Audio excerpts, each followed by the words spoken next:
Have you ever heard of Kikuyu, the Kenya Rebellion, or the Mau Mau movement? To start with this topic, let me introduce you to the Mau Mau movement first. The Mau Mau movement began an uprising in 1952. The Mau Mau revolt erupted in response to inequality and injustices in British-controlled Kenya. The colonial administration response was harsh crackdown on the rebels, which resulted in many deaths. The revolt had been completely crushed by 1956, but the level of hatred to the British administration had been demonstrated, and Kenya was placed on the path to independence, which finally achieved in 1963. To make this movement spread out throughout the country, they need to have the leaders. From multiple resources that have been written, one of the main leaders of this movement to be expanded is Dedan Kimathi. Before the movement began, he enlisted in the King's African Rifles or KAR as a sweeper in 1941, only to defect after learning of the horrible conditions in which African soldiers were forced to serve. Later Dedan was elected local branch secretary of the KAU. During this time he was involved with some committees who play a central role within Mau Mau movement, coordinate all of the forest fighters of the Mau Mau. Kimathi capture was a moment of victory of the British, who saw him as center of the uprising without whom the forest fighter could not function. Dedan Kimathi was arrested and hanged by the neck until death in 1957 by the British that criticized him as terrorist. Since Kimathi was such a fervent, famous anti-colonialist, his death could stand as a warning.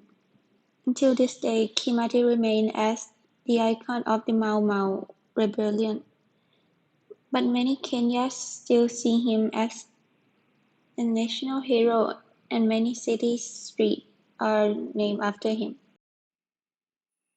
Next is the opposition. There were mainly three groups of them, which are the British colony, mainly the force which were the cause of the movement, leading to the prison of Viceroy, who took over African Kenya land, caused the native people to live in poverty and lack of social justice. Also were scared and feared, leading them to become a loyalist, or the African Home Guard, a center of Mau Mau attack, causing many deaths among African Kenyans. But what had these people actually done? Starting from the 19th century, British colony prison began in Kenya as a part of taking control of African territory, which is also known as the Scramble of Africa. Since then, the native people fertile land had been taken away. They were left in misery and poverty. This lack of process intensified the discontentment among African Kenyans, causing them to attack the white settler and sabotage on European properties, starting the Mau Mau movement. After that, the colony took an action by the policy of collective punishment of taking some Kenya land. Under this policy, if any village had a person who suspected Mau Mau involvement, then the entire member would be treated as such. This led to homeless Kikuyu, who were pressed into the colonial detention camp, where the policy was meant to be used. Abuse and torture were totally common things in the camp. Many people were feared and scared, leading hundreds of them to become Mau Mau fighters. When the Mau Mau fought back, the center of the attack was the colonial loyalists, including any person who was deemed to be involved with the colony, the police witness, and African Home Guard, who were a part of the campaign of arrest, putting Mau Mau into the detention camp. This caused many deaths, including the European settler and the army. But bitterly, the attack was most destructive between the African Kenyans themselves. Next, we're going to be talking about the Mau Mau's oath. Oaths are an essential part of the Kikuyu tradition, long before the Mau Mau was created.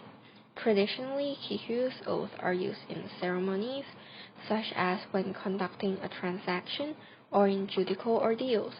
These oaths got their power from the fact that they are taken under the watch of the ancestral spirit of the tribe. The oaths are so terribly feared that no one dares to take them unless they are very, very sure that they are innocent or their claim is true. The power of the oath and the fact that they are feared became a device used by the Mau Maus to control people under the pretext of achieving greater unity. But what makes Mau Mau's oath different from the traditional Kikuyu's oath? One of the most prominent difference between them is that the Kikuyu's oath prohibited the administration of the oath at night by force and to women. However, despite itself being originated from the Kikuyu's oath, the Mau Mau's oath violates all three of the rules. Another difference is that while the Kikuyu's oaths are rarely used, the Mau Mau's oaths can be and are taken again and again by the same person. There are many types and grades of Mau Mau's oath, such as the third grade oath, which no Kikuyu's people, including children, are exempt from, or the Butani oath, administered to all Mau Mau soldiers. Regardless of the grade and names, all the oaths have two things in common. One horribly violent term, like if ordered to kill no matter who is to be the victim, even one's father or brother. Or in the event of me killing anyone, I will cut their head off, extract the eyeballs, and drink the liquid from them. And two ghastly ceremonies, including but not limited to licking and eating the penis or vagina of a sheep covered in woman period, or drinking a cocktail which is composed of raw blood, seed, milk, and semen. The Mau Mau propaganda. Frequent letters to the editor encourage readers to continue purchasing the newspapers, listen to government radio stations, and ignore the Mau Mau propaganda. It is important, however, to be aware when considering the impact of propaganda materials, such as leaflets and newspapers, and allow their large numbers to express the effectiveness. Together with the British government in London, Nairobi's colonial government launched a harsh and effective propaganda campaign against the Mau Mau and Kenya nationalism. In this offensive propaganda, major newspapers and magazines carried stories on the Mau Mau that supported the British propaganda.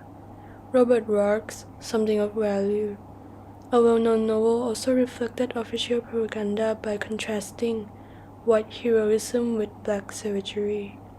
View of Kikuyu tribe, to balance out the propaganda spread by Mau Mau. Terrorists in the British colony of Kenya, loyal Kikuyu, are presenting the government's view of the serious situation to the Kikuyu tribesmen. Leaflets and newspapers were also distributed to battle against the influence of the Mau Mau, which they had called up many of their followers and supporters from the tribe. Kenya's white settlers also required propaganda pressing democracy virtue in July 1953. Africans are not the only people in Kenya in need of guidance and indoctrination. In Embu, government propaganda was not as extreme as in the Kikuyu land. Information officers created two newspapers in 1953, Mwembu and Kayaka Embu. They contained articles that argued strongly that Mau Mau was losing the war, and the article listed the details about the terrorists being killed, post-attack, and using weapons.